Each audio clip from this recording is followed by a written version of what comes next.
Welcome to the 43rd installment of Ear to the Ground, the Land Stewardship Project's audio magazine podcast. Ear to the Ground features interviews and field reports related to sustainable agriculture, family farming, local food systems, and local democracy. I'm Brian DeVore, editor of the Land Stewardship Letter. In Ear to the Ground 42, we featured scientist Tyrone Hayes, who gave a presentation on the environmental and health risks posed by the herbicide atrazine. In this episode, Paul Watzko will speak about atrazine research he's done.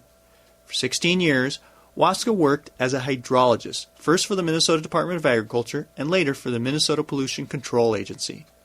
Watzko's extensive water sampling in southeast Minnesota's Whitewater River has shown that atrazine contamination has risen to dangerously high levels over the years.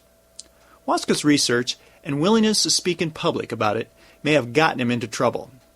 He was fired by the Minnesota Pollution Control Agency in the spring of 2007 after he made a request to testify before a Minnesota legislative committee. Watzko's testimony, which he was not allowed to give at the legislature, was going to focus on his research and how he feels voluntary best management practices promoted by the Minnesota Department of Agriculture are not adequately dealing with the atrazine issue. He also was going to speak about the role row crops such as corn play in water pollution problems. Watzko has filed a federal whistleblower lawsuit charging that his freedom of speech has been violated. On October 10, 2007, the Land Stewardship Project and several other groups worked with Minnesota Senator John Marty and Representative Ken Jumper to bring Hayes and Watzko to the Minnesota Capitol, where they were able to talk about atrazine, the importance of scientific integrity, and what needs to be done to protect environmental and human health. The following presentation by Watzko was given by the hydrologist during a special event on the evening of October 10th to raise money for his legal fund. Here's your chance to hear the information state officials didn't want presented at the legislature during the spring of 2007. I want to mention some studies that I did with Dr. Paul Capel up there in the audience. Paul, you got to stand up, take a bow, but don't sing.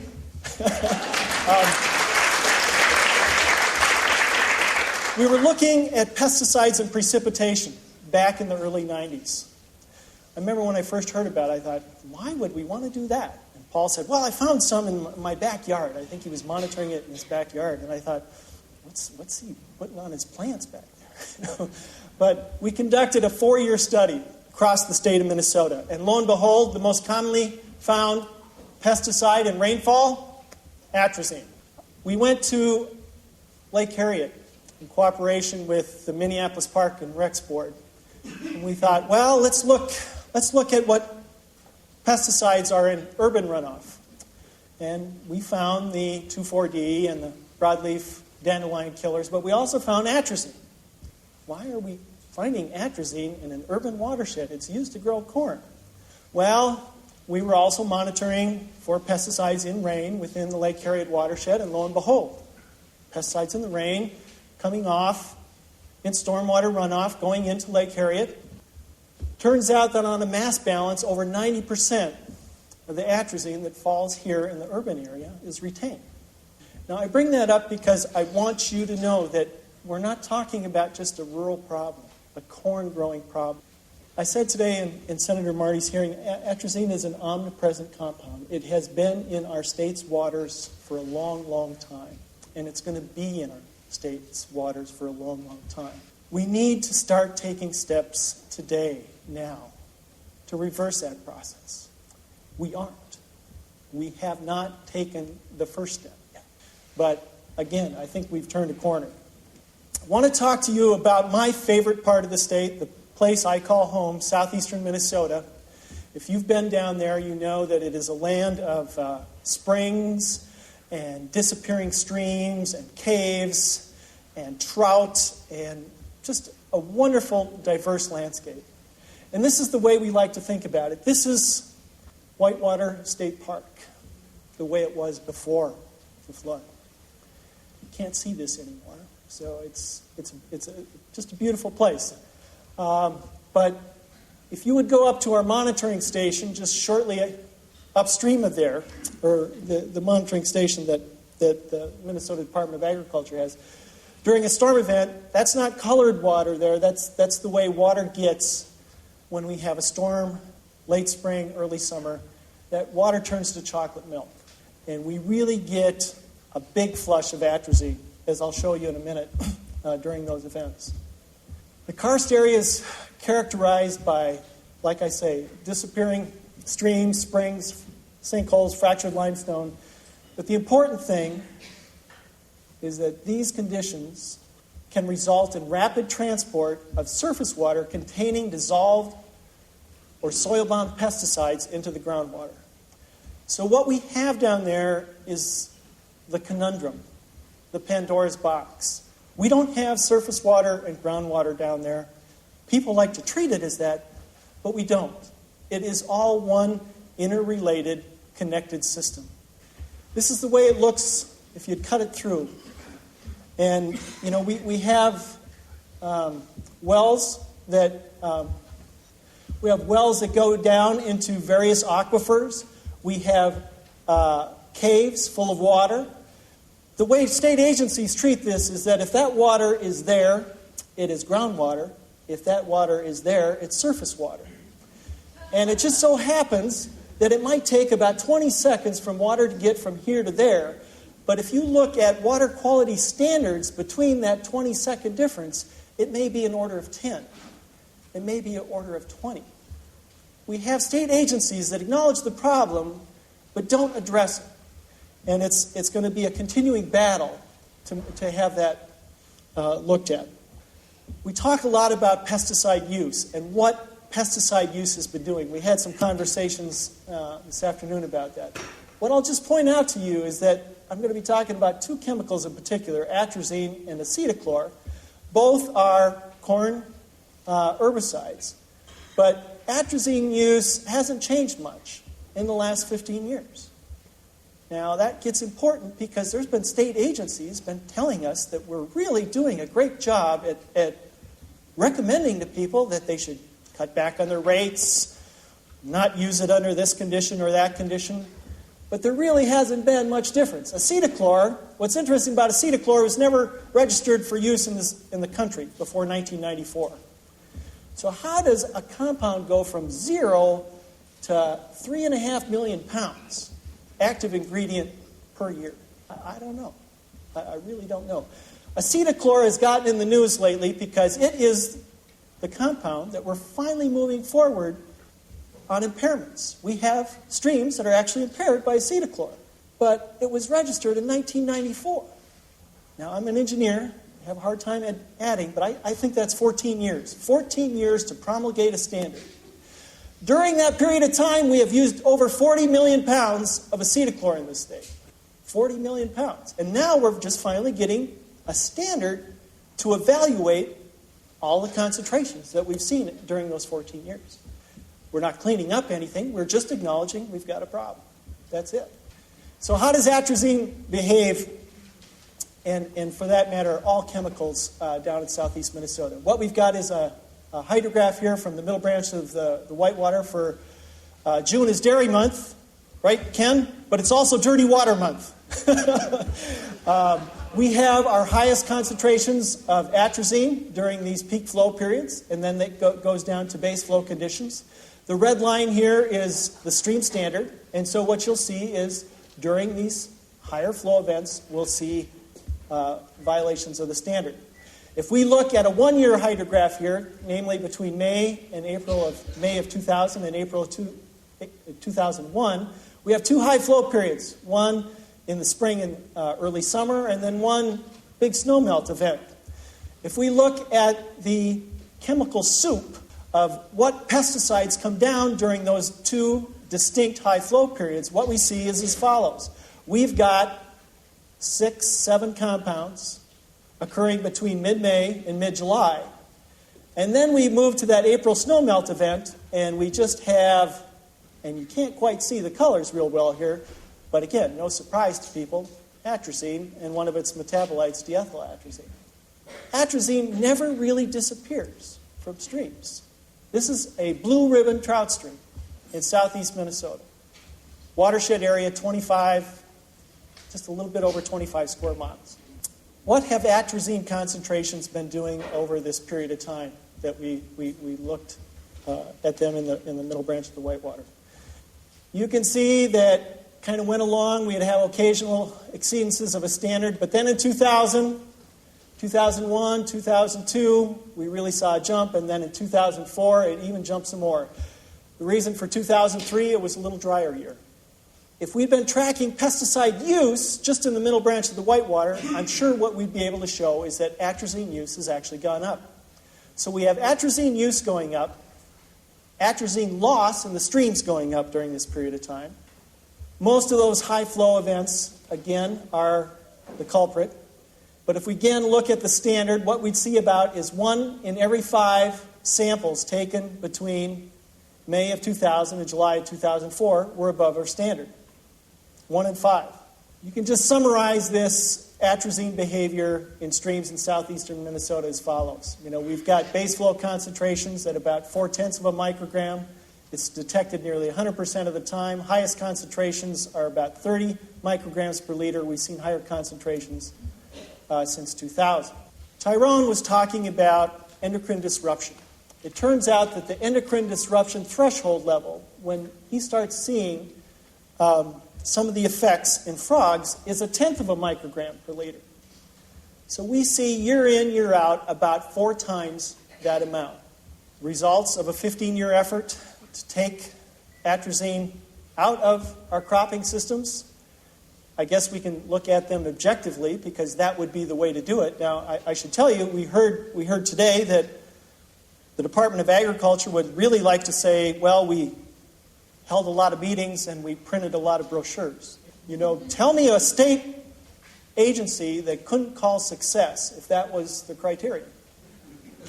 Print brochures, have meetings. That is your taxpayer money at work. I would suggest that if we really wanted to do, it would be to get atrazine out of the applications and get atrazine out of the streams. That's what we need to do. They're not doing it. We've had a little bit of talk in the last week or so about the deformities in frogs, and the culprit being nutrients. Nutrients from agricultural runoff.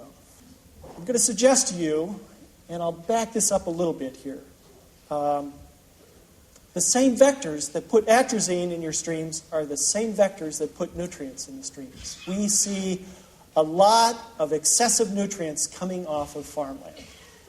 They occur a little bit differently. Nitrates in particular are actually water that's percolated through the ground and don't come off in the storm runoff. They actually come off in the base flow.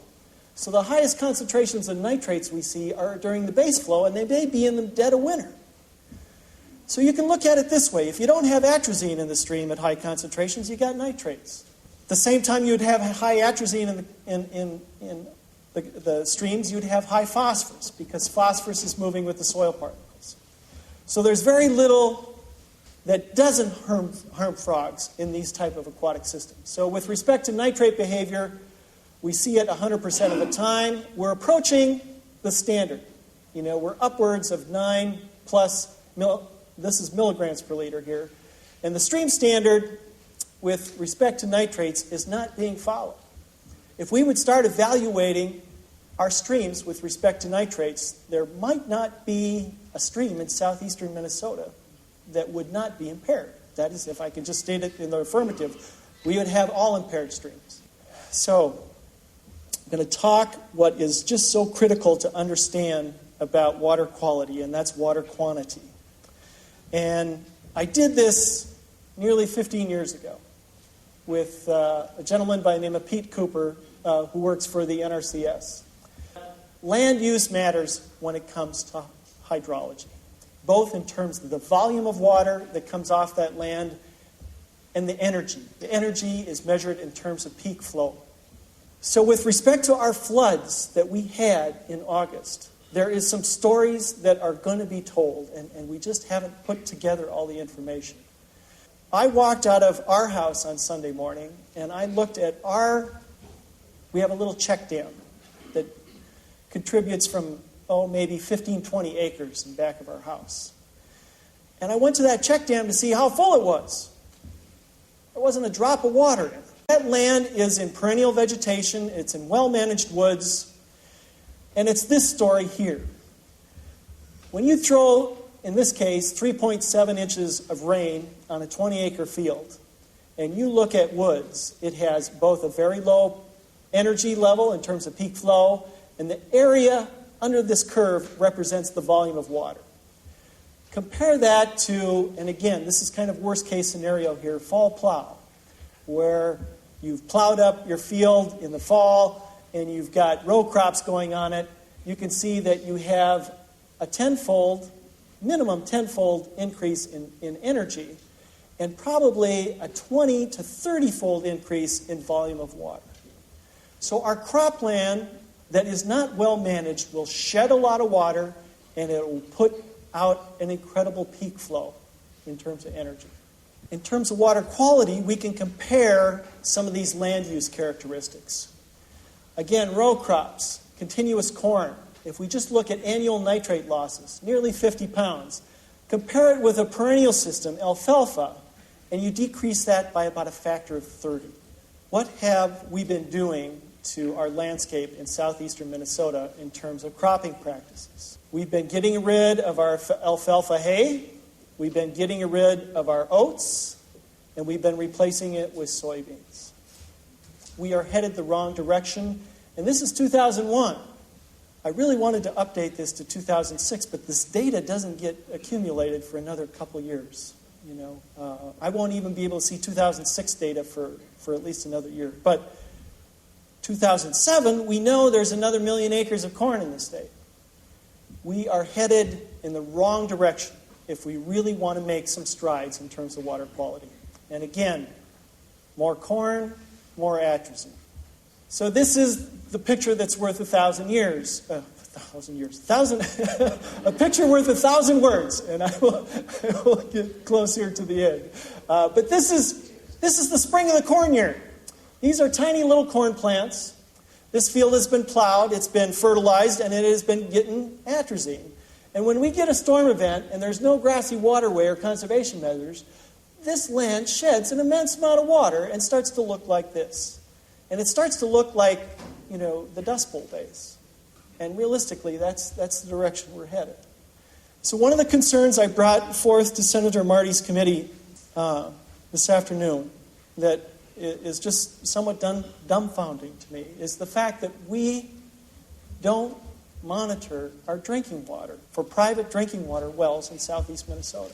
I think everyone that has their own well and pumps water into their own kitchen every day and wonders what they're feeding to their kids or their kids' kids has concerns about this. And this has been even more so with the floods, because what's happened with the floods is that people's water clarity changes. That gets dirty. And they say to themselves, I better get this checked out. We've had an incredible number of wells that have been testing positive for bacteria. But again, nobody is looking at nitrates. Nobody is looking at pesticides. We know this is a problem, and we know that this is something that has to be corrected. So I'm not going to leave you on a bad note. This is my neighbor, Irwin. Irwin is going to be 89 tomorrow. One of his mottos, I ain't going to get rusty. Irwin came to me when I had some really dark days this spring. And he said, Paul, I need a new septic. I said, can you help me out? I said, Irwin, we're going to get you 3 bids, and we're going to explain it to you 14 times, and we're going to make sure you understand what exactly you're getting into, but we're going to get you a new septic. Here he was last week with his new septic. He's got a mound system there. He's a happy man. Hope is a verb with the sleeves rolled up. That's my version of the hands. And for our posterity. Thank you very much.